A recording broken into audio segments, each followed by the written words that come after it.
ભગવાન વિષ્ણુ કહે છે કે જે મહિલાઓ લાંબા વાળ ધરાવે છે તેઓ આ વિડિયો જરૂર જોજો મિત્રો. એક સમયે જ્યારે દેવી લક્ષ્મી અને ભગવાન વિષ્ણુ ક્ષીરસાગરમાં શેષનાથની શૈયા પર આરામ કરી રહ્યા હતા ત્યારે દેવી લક્ષ્મી ભગવાન વિષ્ણુને કહેવા લાગ્યા, મારું મન એક પ્રશ્નથી ખૂબ જ પરેશાન છે, તો કૃપા કરીને આ પ્રશ્નનો જવાબ આપીને મારા મનને સંતોષ આપો. ત્યારે ભગવાન વિષ્ણુ કહે છે, હે દેવી, તમે તમારા પ્રશ્નનો જવાબ આપો. સંકોચ વિના પૂછો, હું ચોક્કસ જવાબ આપીશ. તો પછી દેવી લક્ષ્મી કહે છે, સ્ત્રીના શરીરનું તે કયું અંગ છે જેની સાથે તેનું સૌભાગ્ય જોડાયેલું છે? તો મિત્રો, ભગવાન શ્રી હરિ વિષ્ણુ હસતાં કહે છે, હે દેવી, આજે તું એક ખૂબ જ મહત્વપૂર્ણ પ્રશ્ન પૂછવામાં આવ્યો છે કે આ દુનિયામાં સ્ત્રીનું મહત્વ સૌથી વધુ છે. એક સ્ત્રી જે રીતે અલગ અલગ પરિસ્થિતિમાં પોતાની ફરજ બજાવે છે, એક દીકરી તરીકે તે પોતાના પિતાના ઘરનું સૌભાગ્ય લાવે છે. તેણીના સાસરિયાઓ માટે સારા નસીબ, તે એક માતા તરીકે તેના બાળકોને વહન કરે છે અને સારા નસીબ પ્રદાન કરે છે, પરંતુ તે એક પત્ની તરીકે તેની શ્રેષ્ઠ ફરજ બજાવે છે. તો ભગવાન વિષ્ણુ કહે છે કે સ્ત્રીનું વર્તન અને સારા નસીબ તેના શરીરના અંગો દ્વારા નક્કી કરવામાં આવે છે. આવા શુભ અંગોવાળી સ્ત્રી તેના પિતા, પતિ અને પુત્ર માટે ખૂબ જ ભાગ્યશાળી હોય છે. ત્યારે ભગવાન વિષ્ણુ કહે છે, હે દેવી, તમે આજે પૂછેલા બધા પ્રશ્નોના જવાબ આપતા પહેલા હું તમને એક મહાન વાર્તા કહું, તે માટે તમારે વાંચવું જોઈએ.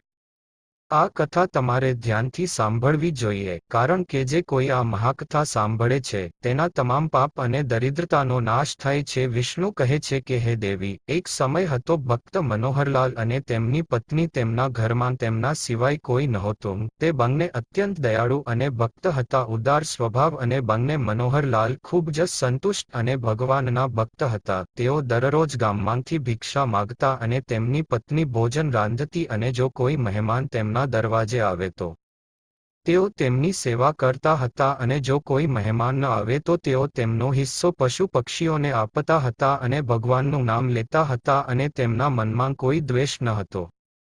અને તેઓ અહંકારી ન હતા. તેઓને ભિક્ષા ન મળે તો પણ તેઓ શાંતિથી તેમનો આભાર માનતા હતા અને અસંતોષ અને અશાંતિ પણ નહોતા કરી શકતા. દૂર જાઓ. તેને ભગવાન પ્રત્યે અતૂટ શ્રદ્ધા અને ભક્તિ હતી, તેથી જ તેણે ક્યારેય પોતાનું ગરીબ જીવન છોડ્યું નહીં. તેણે પરિસ્થિતિ માટે ભગવાનને શ્રાપ આપ્યો ન હતો, અને તે પછી એક દિવસ મનોહરલાલ ભિક્ષા માંગવા માટે ઘરેથી નીકળ્યા અને તે દિવસે કોઈએ તેને ભિક્ષા આપી નહીં. તેના ઘરે જઈને તેની પત્નીને કહ્યું, પ્રિય, આજે મારી પાસે ભિક્ષામાં અનાજ છે. લાગે છે કે આજે કદાચ આ ભગવાનની ઈચ્છા હશે. પછી તેના દરવાજે એક મહેમાન આવીને ઊભા થઈને કહેવા લાગ્યા, ભાઈ, હું મહેમાન છું. મને બહુ ભૂખ લાગી છે, મને ખાવાનું આપો. હું બહુ આશા સાથે તમારા દ્વારે આવ્યો છું. તો મનોહરલાલે જોયું કે દરવાજે એક અતિશય વૃદ્ધ માણસ ઊભો હતો, અને તેને જોઈને મનોહરલાલે તેને નમસ્કાર કર્યા અને કહ્યું કે, હે ભગવાન, આ ગરીબ માણસના ઘરમાં સ્વાગત છે. ત્યારે આ વૃદ્ધ ઋષિએ કહ્યું, હે વિપ્ર, મેં સાંભળ્યું છે કે તમે અતિથિઓનું ખૂબ જ આદરપૂર્વક સ્વાગત કરો છો અને તેમને ભોજન પીરસો છો. તમે પ્રદાન કરો છો અને તમારા દરવાજેથી કોઈ જીવ પાછો આવતો નથી. તેથી જ હું તમારા દ્વારે આવ્યો છું. તમે ભગવાન વિષ્ણુના પરમ ભક્ત છો, તેથી જ મને વિશ્વાસ છે કે તમે મને કંઈક ખાવાનું ચોક્કસ આપશો, જેનાથી મારી ભૂખ સંતોષાશે. હું ખૂબ જ પરેશાન છું. મેં ઘણા દિવસોથી ખાધું નથી. મારામાં ચાલવાની પણ તાકાત નથી. તે વૃદ્ધ સાધુના આવા શબ્દો સાંભળીને મનોહરલાલને હું મારું જીવન બલિદાન આપીશ અને ઘરની બહાર નીકળી ગયો. અંદર બોલાવ્યા અને મનોહરલાલે પત્નીને કહ્યું, પ્રિય, ઘરે મહેમાનો આવ્યા છે, તેમના માટે ભોજનની વ્યવસ્થા કરવી પડશે. આ સાંભળીને મનોહરલાલની પત્નીએ કહ્યું, હે ભગવાન, ઘરમાં કંઈ નથી, એક ખાલી માટીનો વાસણ. અમે 2 દિવસથી ભૂખ્યા છીએ. આજે પણ તમે ભિક્ષામાં કંઈ લાવ્યા નથી. અમારા ઘરે જે મહેમાન આવ્યા છે તેની વ્યવસ્થા કેવી રીતે કરવી? પછી મનોહરલાલ બોલવા લાગ્યા કે આ વૃદ્ધ ઋષિ ખૂબ જ ભૂખ્યા છે અને ચાલી શકતા નથી. સૌભાગ્યથી અમારા ઘરે પધાર્યા છે. અમારા ઘરે આવનાર મહેમાનની સેવા નહીં કરીએ તો અમે મહેમાનને ઘરેથી ભૂખ્યા નહીં મોકલી શકીએ. તો મનોહરલાલની પત્નીએ મનમાં ભગવાનને પ્રાર્થના કરવા માંડી અને કહ્યું કે હે ગોવિંદ, કેમ છે તમે મારી આટલી કઠોરતાથી કસોટી કરી રહ્યા છો?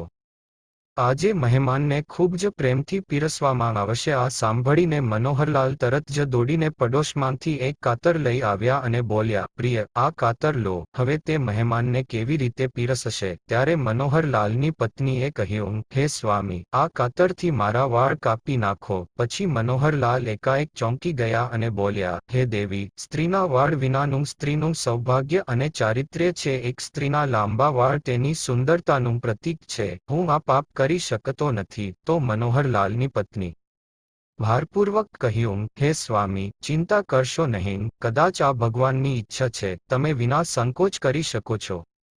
પછી મનોહરલાલે ધ્રુજતા હાથે બધા વાળ વચ્ચેથી કાપી નાખ્યા અને બધા વાળ આજુબાજુના છોડી દીધા. પછી મનોહરલાલની પત્નીએ તે વાળ લીધા અને તેમાંથી દોરો બનાવ્યો અને કહ્યું, હે સ્વામી, આ લો અને સ્વામીશ્રી પાસે જાઓ. બજાર જાઓ અને તેને વેચી લો. અને પછી મનોહરલાલ તે તાંતણા લઈને બજારમાં ગયા. સદભાગ્યે તે તાર તરત જ વેચાઈ ગયા. મનોહરલાલે ચોખા, દાળ, લોટ, ઘી જેવી બધી જરૂરી સામગ્રી ખરીદી, ખાંડ અને શાકભાજી વગેરે, અને તેઓ ખૂબ આનંદ સાથે ઘરે પાછા ફર્યા. પછી મનોહરલાલની પત્નીએ ખૂબ જ ચોકસાઈ અને પ્રેમથી રસોડું તૈયાર કર્યું. વૃદ્ધ માણસ મનોહરલાલની પત્નીએ તેને થોડું ખવડાવ્યું, પરંતુ તે સાધુએ ખાવાનું શરૂ કર્યું. થોડીવારમાં તે સતીએ થોડુંક ભોજન પીરસ્યું. થોડી વારે મનોહરલાલની પત્નીએ તૈયાર કરેલું આખું રસોડું ખાલી થઈ ગયું. અને પછી મહેમાન સાધુએ તેના પેટ પર હાથ મૂકીને કહ્યું, આજે ઘણા દિવસો પછી મને આટલું બધું ભોજન મળ્યું છે. તમારા વિશે મેં પણ સાંભળ્યું હતું કે તે આજે મારા માટે સાચું હતું. હું સંતુષ્ટ છું, પણ મારું શરીર ઘણું વૃદ્ધ થઈ ગયું છે અને મારા માટે આજે ચાલવું શક્ય નથી. તેથી જ હું આજે તમારા ઘરે અને પછી તે ઋષિ દ્વારા આરામ કરું છું. આટલું કહેતાં જ મનોહરલાલ બોલ્યા, મહારાજ, તમે આરામ કરો. હું સાંજના ભોજનની વ્યવસ્થા કરી દઈશ. આટલું કહીને મનોહરલાલ તેની પત્ની પાસે ગયા અને તેને કહ્યું, મહારાજ, અમારા મહેમાનમાં ચાલવાની તાકાત નથી, એટલે જ આજે તે અહીં છે. તમે અમારા ઘરે જ આરામ કરશો. પણ હવે સાંજના ભોજનનું શું થશે? સાંજનું ભોજન ક્યાં તૈયાર કરીશું? આ સાંભળીને મનોહરલાલની પત્નીએ કહ્યું, સ્વામી, ચિંતા શા માટે? મારા વાળ હજુ બાકી છે. તમે મારા વાળ ફરીથી બજારમાં વેચી શકો છો. પછી મનોહરલાલ તે દોરડું લઈને બજારમાં ગયો અને નસીબજોગે તે પણ વેચાઈ ગયો અને તેણે તે સાથે ખાવાની વસ્તુઓ ખરીદી, પૈસા લીધો અને મનોહરલાલ સાથે ઘરે પરત ફર્યા. તેની પત્નીએ સાંજનું ભોજન તૈયાર કર્યું અને તેણે મહેમાનને આદરપૂર્વક બેસાડીને ભોજન પીરસ્યું અને થોડી વારમાં જ આખું ભોજન ખાઈ લીધું. સારું, હું થાકી ગયો છું. રાત માટે અહીં સૂઈ જઈશ. સવારે ઉઠીને નીકળી જઈશ. આ સાંભળીને મનોહરલાલ બોલ્યા, ઠીક છે મહારાજ, તમારી ઈચ્છા પ્રમાણે તમે આજે અમારા ઘરે આરામ કરો. વૃદ્ધ મહેમાન મનોહરલાલના ઘરે આરામ કરવા લાગ્યા અને મનોહરલાલે કહ્યું કે તે વૃદ્ધ મહેમાનની સેવા કરવા લાગ્યો અને તેના પગ દબાવતા જ રાત પસાર થઈ ગઈ. વાસ્તવમાં તે ત્રણેય લોસનો માસ્ટર હતો, પરંતુ તે જાણતો ન હતો કે ભગવાન વિષ્ણુના ઘરે પાંડાની પથારી પર સૂતા હતા. મનોહરલાલના ઘરે એક વૃદ્ધ માણસ આરામ કરી રહ્યો હતો. ઋષિ મહાત્માને સૂતા જોઈને મનોહરલાલે નીચા સ્વરે કહ્યું, પ્રિય બાબા, તે ખૂબ જ વૃદ્ધ છે. કદાચ તે કાલે સવારે પણ ચાલી શકીશ નહીં. કાલે હું વહેલી સવારે ઉઠીને ભિક્ષા માંગવા જઈશ અને સાધુ બાબાને ખવડાવીને સેવા કરીશું. જે સાધુ બાબા કેદ હતા, તેમણે મનોહરલાલના આ શબ્દો સાંભળ્યા અને પતિ પત્ની અને તેમના મહેમાન વચ્ચેનો પ્રેમ જોઈને સમગ્ર વિશ્વની સંભાળ રાખનાર ભગવાન વિષ્ણુની આંખો આંસુઓથી ભરાઈ ગઈ. તે જે પણ લીલા બનાવે છે તેમાં તેમના ભક્તોનું જ કલ્યાણ થાય છે. પતિ પત્ની બંને સાધુબાબાના પગ પાસે સૂઈ ગયા. ત્યારે સાધુબાબાએ મનોહરલાલની પત્નીના માથા પર હાથ ફેરવ્યો, જેના કારણે તેણે હાથ ફેરવતા જ મનોહરલાલની પત્ની ઊંઘી ગઈ અને માથા પર કાળા અને લાંબા વાળ દેખાયા. ત્યારબાદ તેણે મનોહરલાલના શરીરને સ્પર્શ કર્યો, જેના કારણે મનોહરલાલ સ્વસ્થ અને અત્યંત પવિત્ર થઈ ગયા. અને જ્યારે ભગવાને મનોહર તરફ જોયું, લાલની ઝૂંપડી તે જ ક્ષણમાં તે એક વિશાળ મહેલમાં ફેરવાઈ ગઈ અને તે મહેલમાં અનંત રત્નો, સોનું, માણેક અને મોતી એકઠા થયા. અને પછી ભગવાને કહ્યું, હે સતી, હું તમારી આખી ભક્તિ અને સમર્પણથી ખૂબ જ ખુશ છું. તમે બંને તમારી સાધના પૂરી કરીને વૈકુંઠમાં જશો. હું હંમેશા તમારી સાથે પડછાયાની જેમ રહીશ. એમ કહીને ભગવાન વિષ્ણુ ત્યાંથી અદૃશ્ય થઈ ગયા. પછી જ્યારે મનોહરલાલની પત્ની જાગી ત્યારે ત્યાંનું દૃશ્ય જોઈને તેમને ગઈકાલની આખી ઘટના યાદ આવી ગઈ. વાળ અચાનક, આ દુર્લભ છે કપડાં, આભૂષણો, અમૂલ્ય રત્નો અચાનક આ મહેલ ક્યાંથી આવી ગયા, જેના કારણે તેણી તરત જ તેના પતિને જાગી ગઈ. પછી જ્યારે મનોહરલાલે આ બધો ચમત્કાર જોયો ત્યારે તેને પણ પોતાની આંખો પર વિશ્વાસ ન આવ્યો. મનોહરલાલે એકબીજાની સામે જોયું અને પોતાની પત્નીને કહ્યું, પ્રિય, ગઈકાલે અમારા ઘરે આવેલા તે વૃદ્ધ ઋષિ ક્યાં ગયા? મનોહરલાલ તેને ક્યાંય જોઈ ન શક્યા અને તેની પત્નીને પૂછ્યું, હે પ્રિય, તે કોઈ સામાન્ય મહેમાન ન હતા, તે સુદામાની જેમ ભગવાન વિષ્ણુ હતા. મહિમા, અમે બંને તેને સમજી શક્યા નહીં. પછી ભગવાન વિષ્ણુએ કહેવાનું શરૂ કર્યું, હે દેવી, આ રીતે મનોહરલાલની પત્નીએ એક સ્ત્રીના સૌથી મહત્વપૂર્ણ ઘરેણાંનો ત્યાગ કરીને તેની ભક્તિની કસોટી કરી. સ્ત્રી માટે તેના વાળ ગંગાની જેમ પવિત્ર છે, જે સ્ત્રીના હાથના નખ લાલ, કોમળ, ઊંચા અને મુલાયમ હોય છે અને જેની આંગળીઓ લાંબી હોય છે.